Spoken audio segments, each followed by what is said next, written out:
Bonjour à tous et bienvenue dans ce nouvel épisode d'Orange Grenadine, le podcast où l'on parle entrepreneuriat, carrière et IT. Aujourd'hui, j'ai le plaisir de recevoir Aurélie Claire, directrice générale et cofondatrice de Saigo.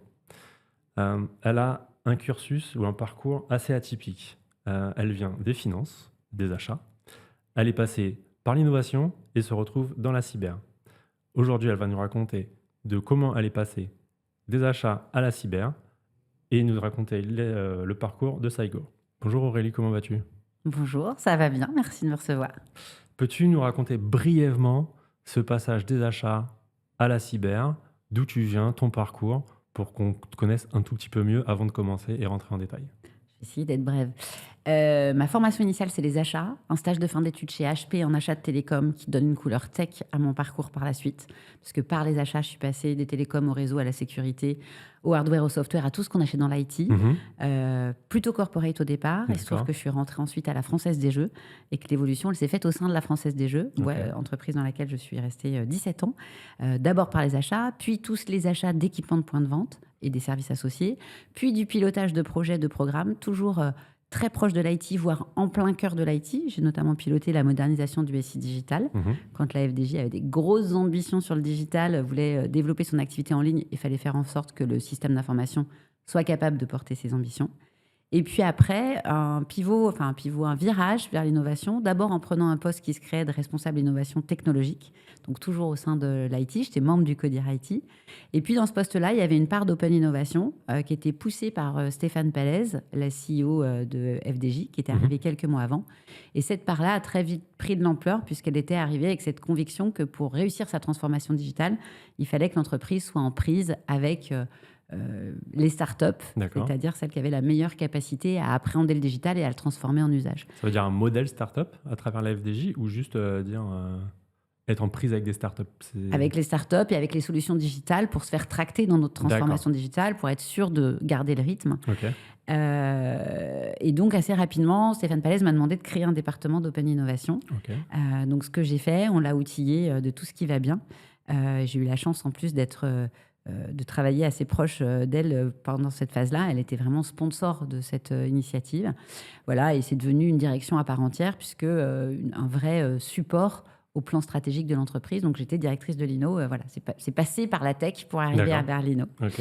Et puis, en 2020, j'ai quitté FDJ après 17 ans de maison, parce qu'à force de grenouiller dans cet environnement tech, start-up, j'avais moi-même envie de vivre une aventure plus entrepreneuriale. Et voilà, ce qui m'a amené à quitter FDJ. J'ai d'abord fait du freelance, j'ai exploré différents secteurs, différentes modalités d'aventure entrepreneuriale. Et en fait, basiquement, j'ai travaillé avec Axeléo, qui était historiquement un accélérateur de start-up et qui, D'accord. fin 2021, m'a proposé de les rejoindre puisqu'ils avaient remporté l'appel à manifestation d'intérêt pour monter Cyberbooster. Ils avaient besoin de quelqu'un pour le faire. Je ne cherchais pas un job. Mais il se trouve que ça cochait pas mal de cases, l'aventure entrepreneuriale, parce que tout était à faire. Ça me ramenait plus près de la tech. J'avais fait avant des missions dans le textile, par exemple, quand on était allé assez loin de la cyber. Et puis la cyber, pour moi, elle cochait la case du sens. Pour moi, travailler dans la cyber, c'est aussi travailler pour le bien commun. J'avais besoin d'une grande histoire au-dessus de la petite histoire. Donc, c'était ce que ça me permettait de faire. Puis la cyber, j'avais acheté un certain nombre d'années avant, aussi des infrastructures cyber assez complexes, parce que la FDJ Pour est la un FDJ, environnement, forcément. exactement. Donc voilà, ça me ramenait aussi à la tech. Et puis maintenant, ça fait 4 ans que mon environnement, c'est la cyber, c'est les entrepreneurs et c'est les startups. Voilà comment je suis arrivée à la cyber et comment j'ai trouvé un terrain de jeu assez réjouissant, je trouve. D'accord. Donc finalement, si je reprends le résumé, c'est un parcours de 17 années au sein de la FDJ en tant qu'acheteur, puis directrice de l'innovation. Ouais, en passant par le projet au milieu, En passant par projet, le projet programme, au milieu. Mm. Et ensuite, tout de suite, une sorte d'accélérateur de start-up cybersécurité pour ensuite te lancer, toi, ton projet Saigo. Oui, alors à Saigo, c'est venu après Cyberbooster, effectivement. Donc d'abord, j'étais au sein d'Axeléo pour développer Cyberbooster. Et c'est dans ce cadre-là que j'ai rencontré mon associé et D'accord. qu'ensuite, on a décidé de monter Saigo Entrepreneurs. Ok. Mais du coup, qu'est-ce qui a fait que tu as quitté la Française des Jeux avec du coup différents projets plutôt sympathiques en soi, une belle structure pour te lancer un peu dans le vide? Parce que oui, tu as dit, ouais, j'ai fini de grenouiller au sein de cet écosystème pour me lancer dans cette aventure entrepreneuriale. Qu'est-ce qui a fait, quel était le moment déclencheur de cette bascule? Alors, si on veut tout dire, en fait, j'ai fait un burn-out d'abord, qui m'a Ok. permis de me poser des vraies questions, enfin des questions euh, structurantes de qu'est-ce que j'ai envie de faire. Donc, ça a été le moment de prendre du recul. Uhum. Et effectivement, ben voilà, 17 ans dans une boîte, j'avais 40 ans passés. Ouais. Très belle boîte, très joli parcours. Enfin, c'est une très belle entreprise. Mais aussi, de se dire, bah, j'ai aussi envie de nouveaux terrains de jeu. Est-ce que dans 10 ans, j'ai envie d'être encore dans le même environnement? Parce que finalement, Mhm. quand on monte, notre environnement, il devient assez petit, même au sein d'une belle boîte. Ouais. Et donc, j'avais envie de nouveaux terrains de jeu. Et puis, je pense que l'entrepreneuriat, il devait être quelque part au fond de moi aussi. Enfin, en tous les cas, envie de se prouver des choses. Voilà, donc c'était très chouette, l'aventure FDJ était très chouette, mais j'avais aussi envie de nouvelles aventures et de D'accord. me mettre en risque aussi peut-être. Se mettre en risque. C'était quelqu'un qui aime se mettre en risque? Je ne sais pas, mais je sais pas. En tous les cas, là, j'avais besoin de le faire, je pense. D'accord. Ok. Pour être sur la partie un peu vision cyber, je vais prendre mes notes là parce que j'ai pas envie de d'écorcher ta citation. Tu dis la cybersécurité n'est plus une affaire d'informaticiens, elle protège nos modes de vie, nos hôpitaux, nos démocraties. Est-ce que tu peux développer cette vision? En fait, c'est ce qui nous a aussi réunis avec Laurent, mon Mhm. associé, et ce qui fait qu'on a monté Saigo Entrepreneurs, c'est que on a le même âge avec Laurent, donc on a connu la cyber à un moment où ça s'appelait la sécurité informatique. Ouais. Et je dis souvent que c'était géré par des informaticiens qui Boutonneux. géraient des problèmes d'antivirus et de firewall, plus souvent près de la cave que de la fenêtre, et Mhm. qu'aujourd'hui, la cyber, quand on dit cyber, personne ne nous demande ce que c'est, Ouais. parce qu'on en parle dans les médias, on en parle au journal de 20 heures. Donc je pense qu'on a tous conscience aujourd'hui que ça protège non seulement nos infrastructures, mais aussi nos modes de vie. On le voit particulièrement quand un hôpital est attaqué, c'est souvent Ouais. quelque chose qui est assez révélateur, enfin en tous les cas où on se rend compte du rôle de la cyber dans notre vie de tous les jours. Mais on a aussi cette conviction avec Laurent que ça protège aussi nos modèles démocratiques. Ouais. Tout à fait. Et que quand on regarde le contexte international, quand on regarde la géopolitique et sa complexité croissante, Mhm. euh, c'est super qu'on ait des solutions non européennes pour nous protéger, mais on a aussi besoin d'alternatives européennes, Ouais. d'acteurs globaux Mhm. en cybersécurité pour effectivement pouvoir sécuriser nos infrastructures, etc. Et sur la notion du modèle démocratique, je ne suis pas certaine qu'on ait encore besoin d'en faire la démonstration aujourd'hui, depuis quelques mois, et depuis l'arrivée d'un nouveau locataire à la Maison Blanche, qui met en exergue aussi cette notion de souveraineté.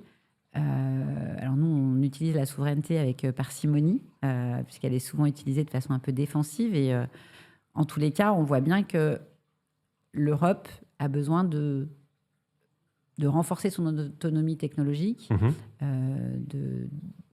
d'étendre sa résilience. Et c'est à ça qu'on veut contribuer. Et voilà. Et sur les modèles démocratiques, je ne crois pas dire de bêtises d'avoir lu que si on parle du mouvement Bloquons tout de la semaine dernière, il y avait Ouais. notamment un certain nombre de comptes qui étaient originaires d'Iran, Ouais. qui mettaient en avant tout le discours, etc. Donc on voit bien la notion de modèle démocratique, on voit bien à quel point, à un moment donné, le digital peut parfois être un danger aussi pour nos modèles démocratiques et qu'il faut qu'on ait les bonnes solutions pour sécuriser tout ça. Mais justement, selon toi, quels sont les moyens qu'on va avoir, nous, en Europe, pour contrer, justement, bon, tu parlais de la Maison-Blanche, mais pas que. Je pense qu'on a aussi une force israélienne qui est assez prédominante. Quels sont les moyens qu'on peut avoir, nous, en Europe, justement, pour contrer cela, selon toi? Alors, je vais être claire, nous, sur notre position, c'est pas de dire que les solutions américaines, c'est pas bien, etc. C'est pas du tout notre point de vue. Mhm. Notre point de vue, c'est de dire que c'est super qu'on ait ces solutions non européennes, mais qu'il faut aussi qu'on ait des alternatives européennes. On ne soit pas liés et dépendants. Voilà. Et on pense que la cyber, c'est aussi un levier de résilience directement. Parce que si, personnellement, je ne crois pas qu'on fera un AWS européen. On a des solutions alternatives qui existent et c'est super, mais qu'on soit aux mêmes échelles que les Google Cloud ou que les AWS, j'y crois pas trop. On a beaucoup de retard à ce moment-là. Voilà. En tous les cas, le chemin est long. À court terme, en tous les cas, c'est difficile à imaginer. Mais si, pour sécuriser les données qu'on met dans le cloud, on utilise des solutions qui sont européennes, tout de suite, on amène beaucoup plus de résilience à notre modèle. Donc, c'est un petit peu ça le sujet, de dire comment on arrive à avoir des solutions de cyber qui permettent d'amener plus de sécurité par rapport au contexte de solutions tech qui sont globalement dominées, qui sont globalement pas européennes en tous les cas. Voilà. Et comment on fait ça? C'est compliqué. Voilà, c'est compliqué. Il y a plein de... Je suis cet après-midi à France Digital et du coup, c'est des sujets qui sont présents dans toute la tech. C'est-à-dire qu'on a quand même globalement un décrochage qui est en train d'apparaître entre le rythme du marché US et le rythme européen. Donc, il y a des choses à faire. Il y a ouvrir les marchés européens. Il y a comment on fait pour avoir plus de capitaux, plus d'investissements. On le sait bien, les valorisations des startups ne sont pas du tout les mêmes là-bas. Les montants investis dans les startups ne sont pas les mêmes. Mais pour autant, nous, on ne pense pas que le jeu soit plié. On ne pense pas qu'il y a rien à faire. Et c'est bien pour ça qu'on a créé Saigo Entrepreneurs. D'accord. Tu viens de me lancer une perche sur Saigo Entrepreneur. Je vais la reprendre, mais tout à l'heure. Tu as parlé des enjeux au niveau démocratique, un peu au niveau géopolitique, sociétaux également. Tu vois d'autres grands défis à part ces trois-là? Ou uniquement ces trois-là? Alors des défis, il y en a plein. Je pense que ça, c'est les éléments de contexte et ce à quoi la cyber peut contribuer. Après, si on parle du contexte, je pense que le contexte est un défi aujourd'hui. Clairement. Parce que effectivement, la géopolitique est complexe, la situation économique est quand même compliquée. Si on parle start-up investissement, pendant longtemps, on a dit que l'investissement early stage était préservé. C'est plus le cas. On voit bien que même les levées early stage diminuent, sont moins nombreuses, que les fonds eux-mêmes lèvent moins pour leurs futurs fonds, donc ce qui veut dire qu'il y a moins d'argent qui arrive vers le start-up, ce qui apporte aussi peut-être plus de rationalité dans les choix d'investissement. Et donc, du coup, il faut être capable de créer des boîtes plus différenciées, plus sharp, plus pertinentes. Voilà. Donc ça, c'est aussi un défi, le défi du financement. Le défi du modèle de développement de notre start-up. On avait un modèle avant qui était établi avec des startups qui devaient faire triple, double sur l'évolution de leur ARR, de leur revenu annuel récurrent, et qui allait d'une levée de seed à une levée de série A, etc. On voit bien que ça aussi, c'est un peu challengé dans le contexte actuel. Et en même temps, on voit apparaître des nouveaux modèles de développement portés par l'IA où les investisseurs attendent pas du... Vite aussi. Exactement. Ils attendent pas du triple, double, ils attendent du x10 annuel. Donc, on voit bien que le contexte, il est compliqué. Économique, mais c'est aussi, je viens d'évoquer l'IA. On va enfoncer des portes ouvertes en parlant de l'IA parce qu'aujourd'hui, tout le monde en parle, etc. Et ce qui est certain, c'est que ça devient quand même complètement percuté l'IT. Et plus que l'IT, je pense que ça percute nos vies. Je pense à une vraie rupture technologique. Les modèles de LLM, en tous les cas, parce que l'IA, ça fait longtemps qu'on en parle, mais c'est vraiment les LLM qui ont changé les choses. Aujourd'hui, il y a sans doute plein d'autres choses qui vont venir les perturber. Et ça, c'est très compliqué aussi. Aujourd'hui, les organisations ne savent pas par quel bout attraper ce truc-là, par où on commence. On sait que ça amène beaucoup d'obsolescence beaucoup plus rapide sur les plateformes technologiques. Des produits qui ont été développés il y a 2 ans, aujourd'hui, sont quasiment obsolètes. Oui, d'accord. Donc, voilà. Et si on parle de cyber, l'IA, c'est aussi dans les mains des attaquants, donc d'autant plus d'attaques, etc. Donc oui, en tous les cas, je ne sais pas si c'est des défis, mais le contexte et les éléments du contexte sont particulièrement complexes. Et pour autant, compte tenu des enjeux, il faut continuer à bouger, quoi. Mais parfaitement, tu bouges en plus, du coup. Donc en 2024, tu le rencontres, je ne sais pas, tu le connaissais peut-être déjà avant, Laurent Ozerman. Et vous décidez de créer Cyberbooster, Saigo Entrepreneurs. Saigo Entrepreneurs. Tu peux me raconter un peu la genèse du projet? Ouais. Laurent, je pense qu'une des premières fois où on a vraiment échangé ensemble, c'était dans un workshop autour d'une start-up, dans le cadre de Cyberbooster. Donc, une start-up qu'on accompagnait et on avait mis en place un workshop avec le fondateur. Je ne me souviens plus sur quel... c'était vraiment sur le go-to-market et la proposition de valeur, etc. Et donc, déjà, on s'était déjà croisés dans l'écosystème Axeléo, Cyberbooster. Mais là, ça a particulièrement percuté. Et puis voilà, c'est comme ça qu'on s'est rencontrés. Laurent, c'est l'ancien cofondateur notamment de Centrio, une boîte d'OT Security, qui a été une des belles exits françaises en cybersécurité, puisque ça a été revendu à Cisco. Et donc, Laurent avait rejoint Cisco naturellement. Et comme tout bon entrepreneur, je pense qu'il avait des fourmis dans les jambes pour repartir. Il n'avait pas forcément envie de repartir sur le même chemin, de monter une boîte. Et du coup, le modèle studio, vu que c'est quelqu'un qui adore créer, était particulièrement adapté. Et puis, voilà, tout ce que je viens de t'évoquer sur la cyber qui protège les modèles démocratiques, etc., c'est quelque chose qu'on partage profondément, c'est quelque chose qui nous rejoint. Et puis voilà, et autour de nous, on avait aussi d'autres personnes qui sont aussi nos cofondateurs de Saigo Entrepreneurs non opérationnels. Et tout ça a fait que voilà, les planètes se sont alignées sur... je pense que mon envie d'être entrepreneur, c'était bien dans Cyberbooster, mais je restais dans une posture aussi de salarié. Oui. Donc là, ça permettait vraiment de lancer cette dimension entrepreneuriale. Et puis, c'était surtout le sens. Enfin, moi, la cyber, je te le disais tout à l'heure, mais c'est un terrain de jeu stimulant. Réjouissant, je ne sais pas si c'est bon le truc, mais stimulant parce qu'il y a tellement à faire, tellement de choses à apporter. Et moi, ce que j'aime aussi, c'est construire. Je ne suis pas très forte pour entretenir. Je pense que je suis meilleure quand je construis quelque chose. Et surtout quand il faut essayer de pousser un peu les murs, etc. Donc voilà, du sens, un truc qui nous porte chaque jour, un défi... souvent, je dis à Laurent, je dis c'est pas facile, mais si c'était facile, on l'aurait pas fait. Un défi qui nous challenge et qui a du sens. Et puis la grande histoire au-dessus de la petite histoire. Et puis cette dimension collective. Et puis tout un tas de choses. Et voilà. Et effectivement, on a annoncé le lancement de Saigo Entrepreneurs en mars 2024. Mais ça faisait déjà plus d'un an qu'on travaillait dessus, qu'on se voyait régulièrement, qu'on posait plein de questions dans un sens, dans un autre. Et donc, on a annoncé le lancement en mars 2024. On a créé Saigo Entrepreneurs, je crois, en juillet. La date officielle, ça doit être en juillet. Ok, donc un peu plus d'un an. Voilà. On a mis en place l'équipe. On est en ordre de marche opérationnelle depuis la rentrée de l'année dernière, depuis un an. Et on a annoncé notre levée en début d'année. On a levé 5 millions d'euros, qui est une première levée pour nous permettre de créer nos premières startups, mettre en place l'équipe, etc. D'accord. Voilà. Donc juste, on va pas aller trop vite parce que j'ai vraiment envie de creuser Saigo. Donc Saigo, c'est un studio dans lequel tu vas créer avec Laurent différentes startups. Exactement. Tu peux nous expliquer comment ça marche?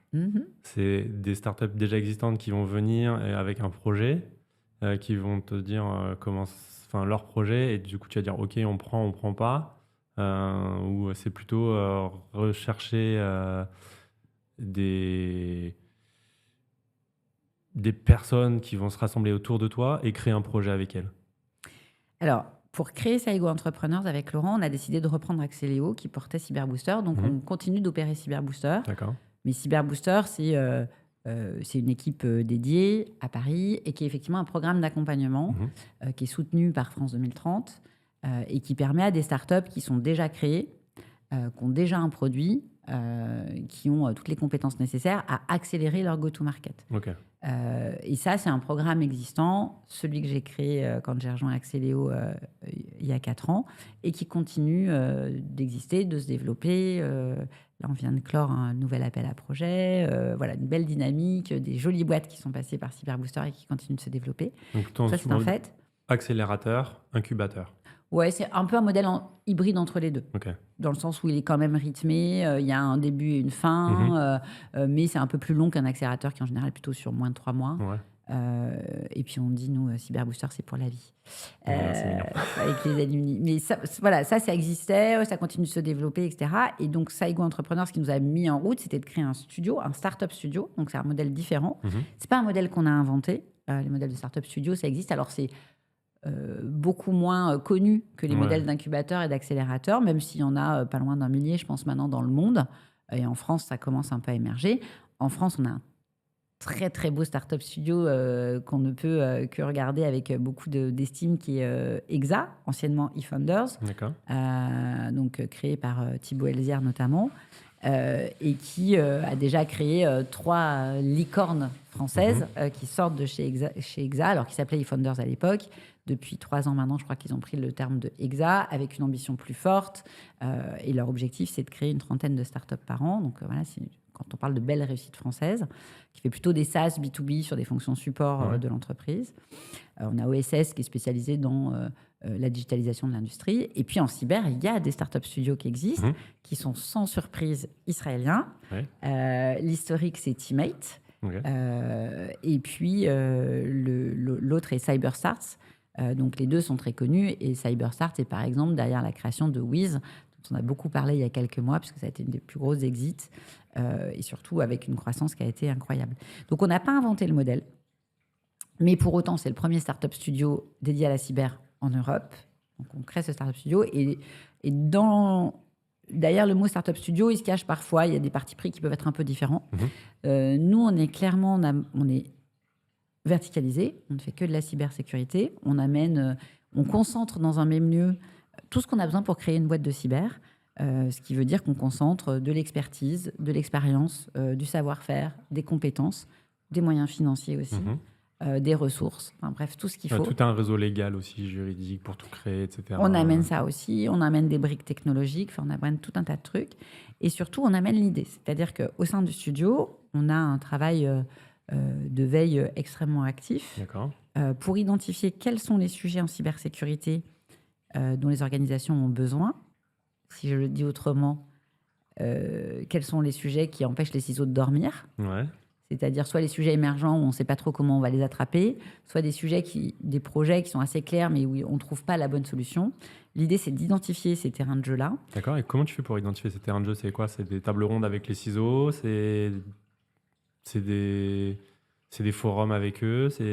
Comment ça se passe? C'est un travail un peu mixte. Déjà, un travail de veille qui est plutôt porté par mon associé Laurent et qui ne se limite pas à la France ou à l'Europe, mais qui est global pour voir aussi qu'est-ce qui est en train de popper, les nouveaux sujets, etc. Et c'est effectivement un travail avec les opérationnels. Je te parlais tout à l'heure de collectif. Et nous, c'est quelque chose... alors moi, c'est quelque chose qui me porte et c'est une de nos convictions, c'est qu'on pense que si on veut créer des acteurs globaux en cybersécurité, on n'y arrivera pas en restant chacun dans nos couloirs de nage et qu'il faut qu'on arrive à rapprocher les parties prenantes.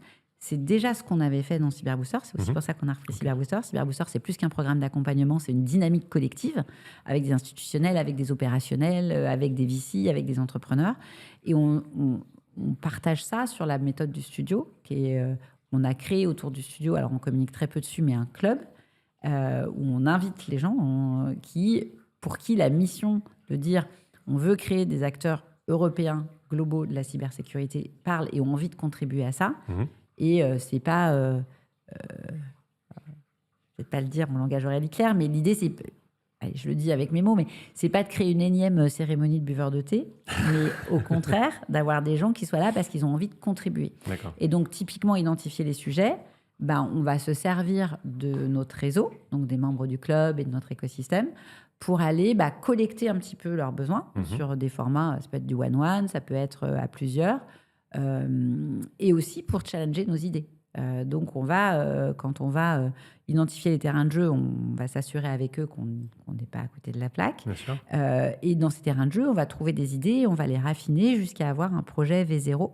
Et ça aussi, on va se servir de notre réseau et des personnes qualifiées pour challenger tout ça et s'assurer qu'on n'est pas sur une mauvaise piste. Et quand on a un projet V0, c'est-à-dire qu'on commence à se dire « Ok, c'est tel problème qu'on veut résoudre pour tel type d'organisation, avec telle proposition de valeur », là, on va commencer à travailler avec un entrepreneur. Donc, on a un défi qui est d'aller chercher des cofondateurs. Nous, pour un projet, on cherche à s'associer avec 2 cofondateurs ou cofondatrices. Après, on va se le dire très clairement, on a très, très peu de femmes. Malheureusement, oui.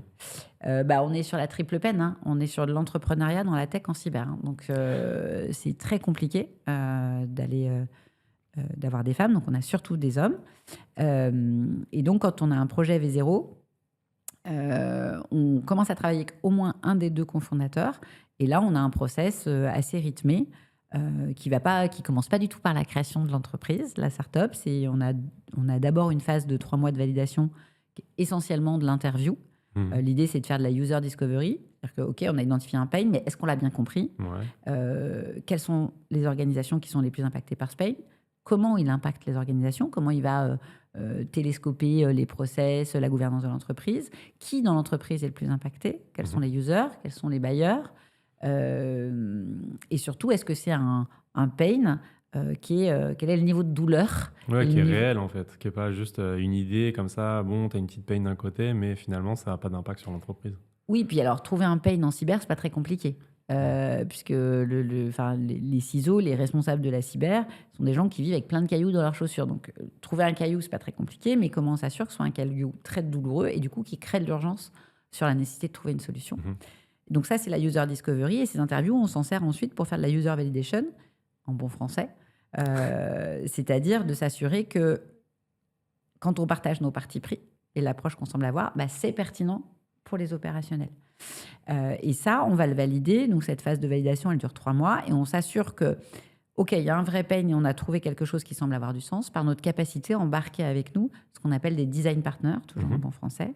C'est-à-dire des gens qui se disent, ce truc-là, il est suffisamment douloureux, suffisamment pénible et suffisamment au cœur de mes préoccupations pour que je passe un peu de temps à aller tester les premières features de la solution que ce monsieur veut développer. Bêta-testeur finalement. Ouais, presque alpha, j'allais presque dire. Mais parce que quand on commence, on n'a pas une ligne de code. Et on va commencer à développer les premières features, à les faire tester pour s'assurer que ça crée vraiment de la valeur. Et qu'on a ce truc-là qui fait que, voilà, c'est immédiatement, c'est pas un truc long, c'est pas un truc pénible, on sait tenir une promesse. Et ça, c'est donc la deuxième phase de notre projet qui dure 3 mois, qui s'appelle le build. Et on commence à développer la solution, à la tester avec plusieurs opérationnels. Et si à la fin de cette période de build, donc ça fait 6 mois qu'on travaille sur le programme avec des cofondateurs, on a à ce stade-là les 2 cofondateurs, le binôme technique et sales. Si tous les feux sont verts, c'est-à-dire que si les design partners continuent d'utiliser la solution, si certains nous disent moi je veux l'acheter quand vous l'aurez développé, on a par ailleurs regardé le marché de plus près, on s'assure du bon niveau de maturité de marché, il ne faut pas que ce soit qu'il y ait beaucoup d'évangélisation à faire, il ne faut pas non plus qu'il y ait trop de monde, et si tout va bien, et là on décide de créer la startup. D'accord. Et donc, pour toute cette phase-là, on aura apporté beaucoup de ressources. On a notre CTO qui va travailler avec les fondateurs, on a des product managers au sein du studio, d'autres qui nous accompagnent aussi. On a une personne au sein du studio qui, justement, va aller chercher les cofondateurs. On mobilise aussi tout notre réseau. Nos cofondateurs à nous, avec Laurent, qui nous apportent aussi leur expertise. Et si tout est ouvert, on structure, on incorpore la start-up, on crée la start-up, on apporte du cash, le studio. Les cofondateurs apportent du cash aussi. De façon beaucoup... Ils prennent des parts, vous prenez des parts. Globalement, le capital est réparti 30-70. D'accord. 30% pour le studio, 70% dans les mains des cofondateurs à la création.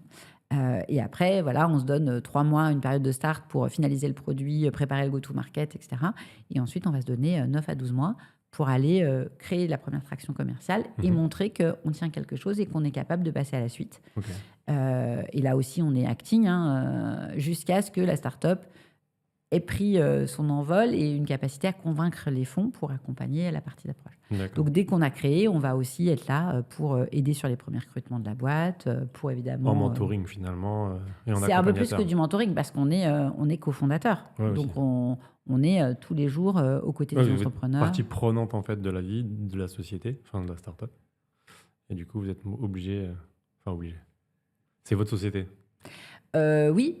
Oui, c'est ça. C'est-à-dire que, on le dit, on transpire aux côtés. Donc, c'est pas eux et nous, c'est nous, quoi. C'est notre boîte.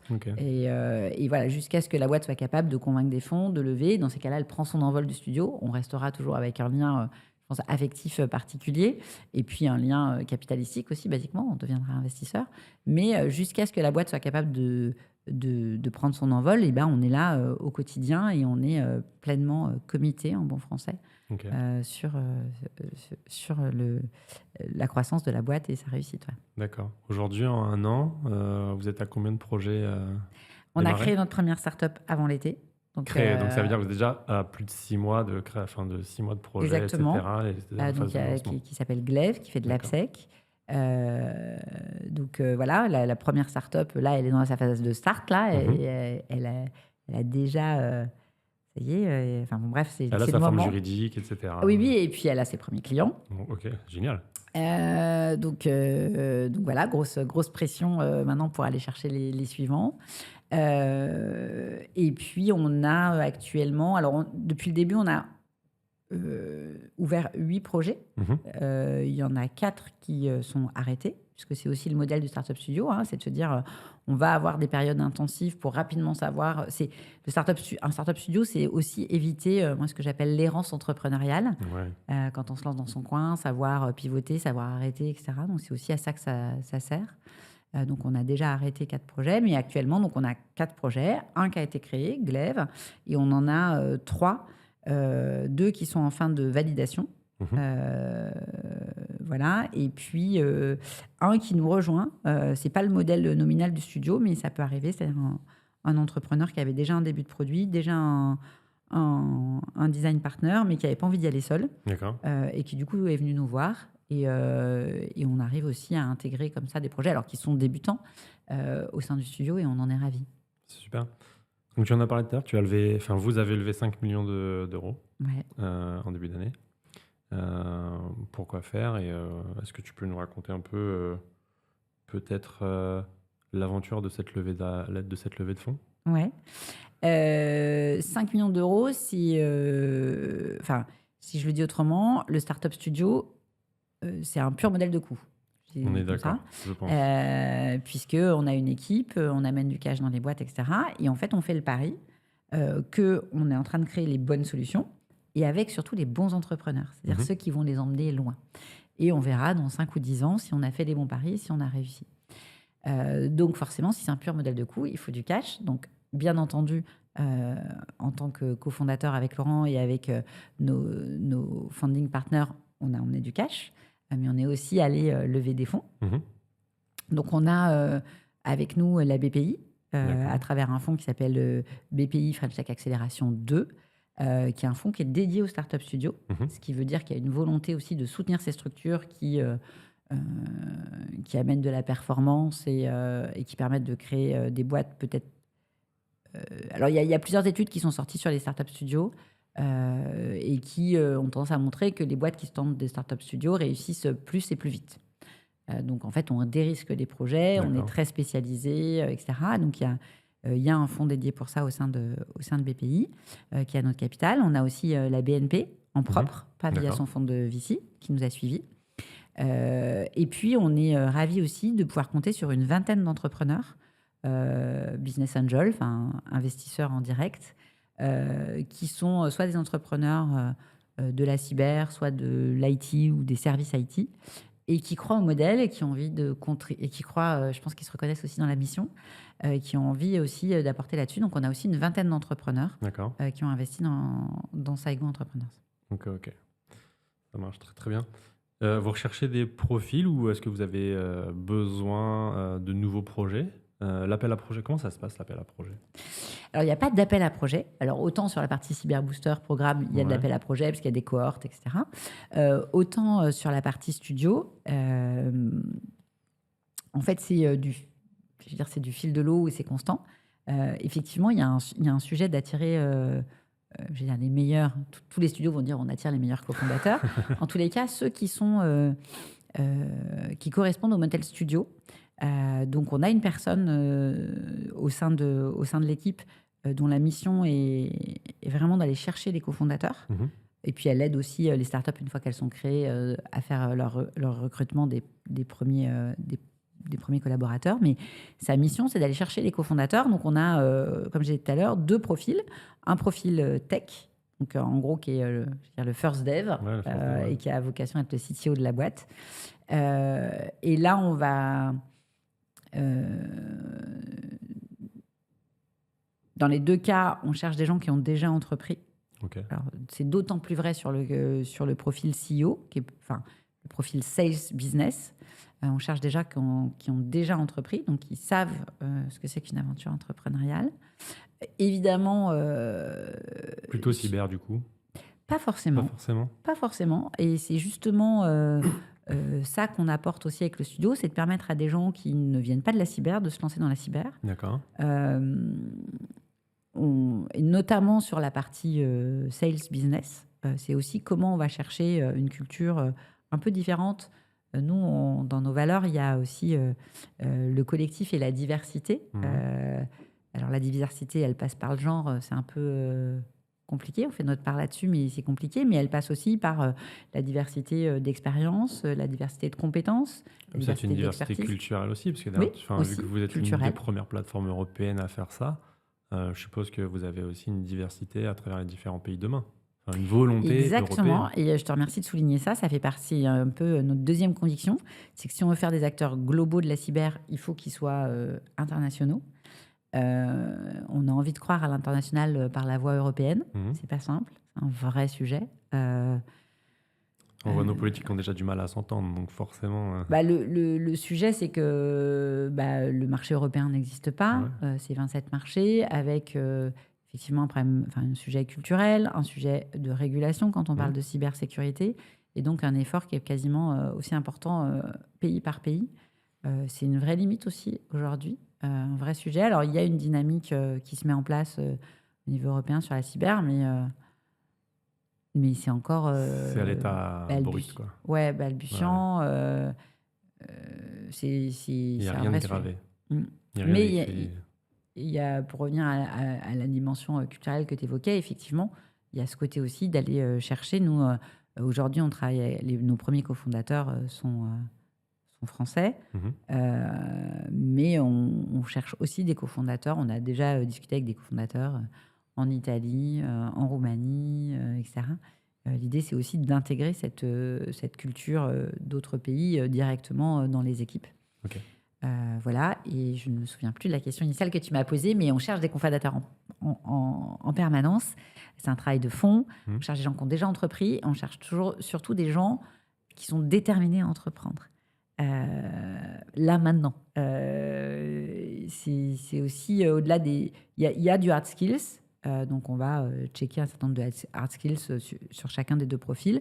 Sur le CTO, c'est vrai que les hard skills vont aussi, et même sur la partie sales business aussi, ça dépend un peu des projets. On va pas rechercher s'il y a plus ou moins de data à intégrer, s'il y a, voilà, donc on va chercher des hard skills en fonction des projets.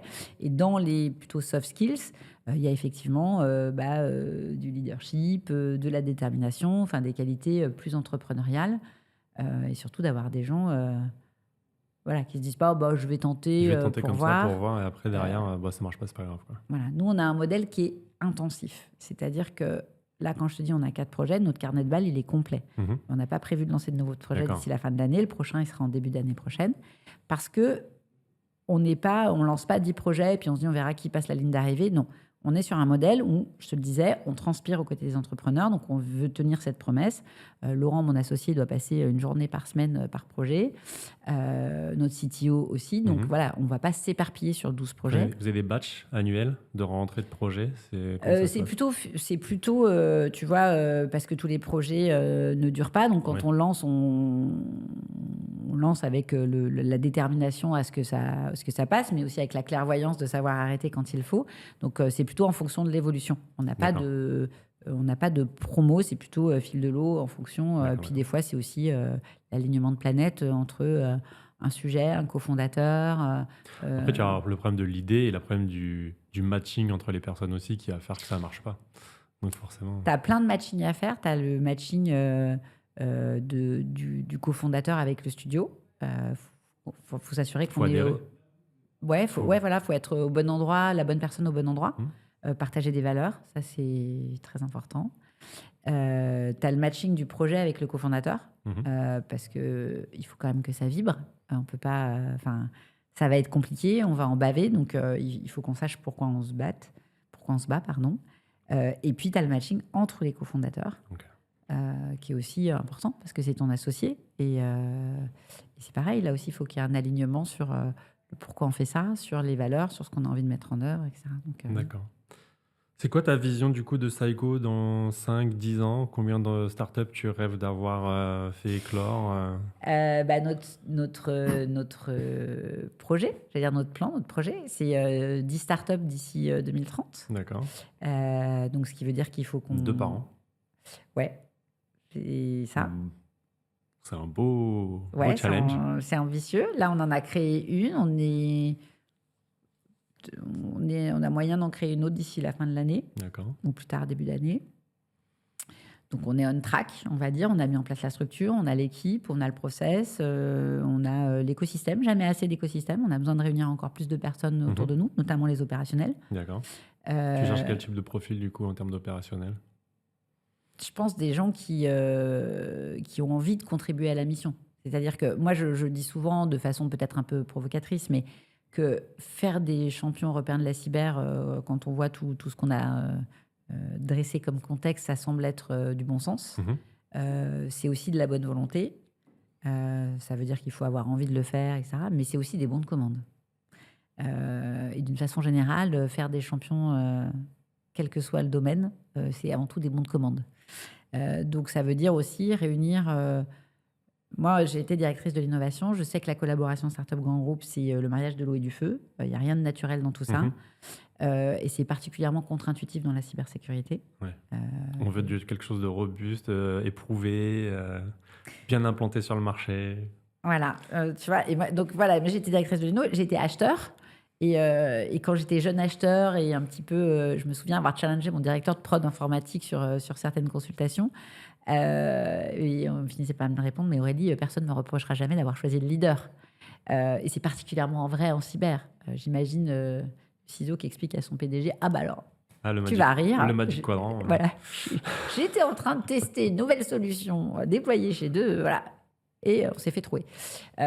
Donc, il faut qu'on arrive aussi à rapprocher les opérationnels, à rapprocher ceux qui décident pour créer de la confiance et pour apprendre à travailler ensemble. Je ne dis pas que c'est magique. Évidemment, il faut aussi avoir une capacité à démontrer de la robustesse, à démontrer du sérieux, mais c'est aussi, quand je disais, on ne reste pas chacun dans nos couloirs de nage, c'est aussi ça, se rapprocher. Si on veut des champions européens, on a besoin d'avoir des clients pour les solutions européennes. Aujourd'hui, quand on discute avec les entrepreneurs de la cyber, certains vous expliquent que d'être européen est plutôt une faiblesse qu'un atout. Parce qu'effectivement, quand on est une grande organisation, qu'on a des structures dans plusieurs pays, on a besoin d'avoir des solutions à l'échelle. Donc, il faut qu'on ait des startups qui aillent plus vite à l'international pour être à l'échelle. Il faut aussi qu'on ait un petit peu plus d'audace, peut-être, chez les donneurs d'ordre, ce qui est plus le cas aux États-Unis. C'est pour ça aussi que les startups se développent plus. Et donc, dans les donneurs d'ordre, ils sont privés et publics. Il ne faut pas oublier les deux volets. Donc, nous, on a besoin d'avoir cette communauté, d'avoir des gens qui ont envie de nous rejoindre, donc des opérationnels, des managers de la cyber. On a déjà les VC européens, ils sont près de nous. Mais on a besoin que ceux qui ont envie d'avoir plus de solutions européennes nous aident à les construire et être sûr qu'on construise les bonnes. Et comment je nous vois, pour répondre à ta question, dans 5-10 ans, si on a réussi notre pari, on a créé une dizaine de startups, peut-être 8, peut-être 10. Peut-être 12. Peut-être 12, c'est plus compliqué, mais voilà, qui sont devenues internationales. Et voilà, et sans doute qu'on sera en train de créer un prochain studio pour continuer l'aventure sur de nouvelles thématiques, sur des enjeux. Enfin, je ne doute pas que... L'avenir regorgera d'idées. Ouais, et puis l'évolution technologique, enfin, on le voit, l'évolution de l'IA, c'est juste hallucinant. Donc, à chaque fois que tu as une nouvelle techno, tu as un nouveau risque cyber, donc il faut continuer à créer des solutions. Donc, voilà, les enjeux, ils seront toujours là. Ok. Je te propose de passer à l'instant Orange Grenadine. Très bien. On va en apprendre un peu plus sur toi. C'est le moment le plus dangereux. C'est vrai, tu penses? Non, ça va être gentil, tu vas voir.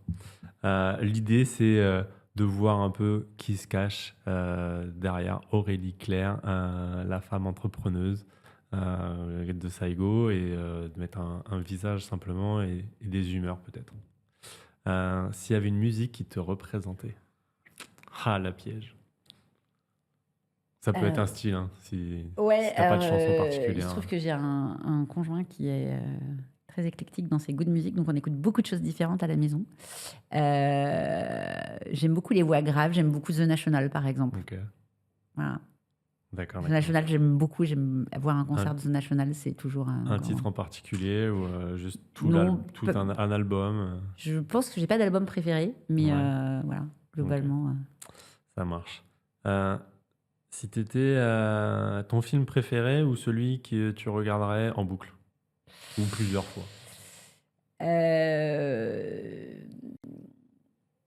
Je vais parler de films japonais. Il se trouve que je suis allée au Japon il y a quelques mois. Et Les Délices de Tokyo, par exemple, est un film que j'ai beaucoup aimé, que j'ai vu l'été dernier, et qui est sur toute la subtilité du Japon. Voilà, je peux parler de celui-là, par exemple. Et Ok. en lien avec le Japon, je peux parler aussi de Lost in Translation, Un classique. qui est voilà, un grand classique, un très beau film. Voilà. Ok, ok. C'est une belle transition vers ma troisième question. Un voyage qui t'a marqué, mais du coup, je vais dire que ça va être le Japon ou pas? Le Japon, c'est le dernier en tous les cas. Alors, sachant que voilà, j'ai toujours un problème de conscience quand on voyage pour des raisons écologiques. Euh, donc oui, le Japon nous a beaucoup marqué. Enfin, je pense que tous les gens qui vont au Japon sont ça. Et sinon, on a un voyage en famille avec euh, tous les enfants. J'ai 3 beaux enfants et un fils, et qui était un voyage en famille au Maroc, où on est parti dans le désert. Et c'était au-delà de ce pays que j'aime beaucoup. C'était aussi un très bon moment partagé en famille. Voilà. D'accord. Si tu devais poser tes valises à un endroit, où cela serait-il? Alors j'ai la chance aujourd'hui de pouvoir continuer à profiter du sud, parce que j'ai habité 10 ans dans le sud, D'accord. du côté de Marseille. C'est d'ailleurs par là que je suis rentrée à la FDJ. Et j'ai la chance depuis quelques années d'avoir un pied-à-terre là-bas. Et j'y passe déjà beaucoup de temps. Et c'est un endroit qui m'apaise beaucoup. D'accord. Très bien. Et dernière question, quel conseil tu donnerais à ton toi d'il y a 10 ans à la question piège? Ou à un jeune qui veut se lancer dans la cyber, dans l'entrepreneuriat? À moi, je dirais de me faire confiance. Tu te faisais pas confiance étant jeune? Je pense pas que ce soit féminin, mais c'est quand même beaucoup plus réparti chez les femmes. Mais le syndrome de l'imposteur est un truc qui est très présent, Mhm. qu'il était d'autant plus il y a 10 ans. Je te rassure, chez les mecs aussi. Hein. Oui, c'est pour ça que je dis, je n'aime pas dire que c'est féminin. Je pense que c'est lié à une personnalité, c'est lié à Ouais. son éducation, c'est lié à plein de choses, c'est pas lié à son genre. Mais c'est souvent plus répandu chez les femmes que chez les hommes. Et je pense que, voilà, se dire que... ouais, non, avoir confiance enfin, se faire confiance, ouais. Se faire confiance. Mm. Et du coup, pour un jeune qui veut se lancer, c'est la même chose, c'est fais-toi confiance et fonce. Moi, je pense que je dis souvent à mon fils, et j'espère lui transmettre ça, qu'on n'a rien sans rien. Donc, en fait, tout est possible, mais à la question de se donner les moyens, quoi. Mm. Donc, en fait, faut bosser, quoi. Enfin, faut bosser, il faut être déterminé, il faut rien lâcher. Voilà, je pense que moi, c'est un des trucs importants. On n'a Ouais. rien sans rien. Moi, c'est t'as le droit de tomber, mais t'as pas le droit de pas te relever. C'est ça Ouais. ton moto? Ouais, c'est ce que je véhicule à ma fille souvent. C'est t'as le droit de te tromper, il n'y a pas de problème. Mais t'as pas le droit de pas te relever et de réessayer. C'est hyper important pour moi de dire l'échec, c'est un apprentissage. Ouais. C'est surtout comme ça qu'il faut le voir. Et c'est pas une fin en soi. Mm. Donc, Dans l'entrepreneuriat, avance. ça parle, tu vois. Ah bah, clairement, là-dessus, il n'y a pas de souci. Merci Aurélie. Merci Merci pour à ce toi. bon moment. Moi, j'ai apprécié ta vision et l'aide du coup que tu souhaites apporter à différents entrepreneurs à travers Saigo pour développer aussi des solutions de demain, finalement. On peut les appeler comme ça. C'est Ouais. des solutions qui n'existent pas, donc ce sont les solutions de demain. J'espère que pour toi que ça va marcher et qu'on se reverra pourquoi pas dans les prochaines saisons et tu nous raconteras un succès. Mais ouais, avec grand plaisir. Voilà. Merci. Merci à tous pour nous avoir suivis sur ce nouvel épisode d'Orange Grenadine avec Aurélie Claire. On se retrouve prochainement avec un nouvel invité aussi passionnant et toujours intriguant. À bientôt.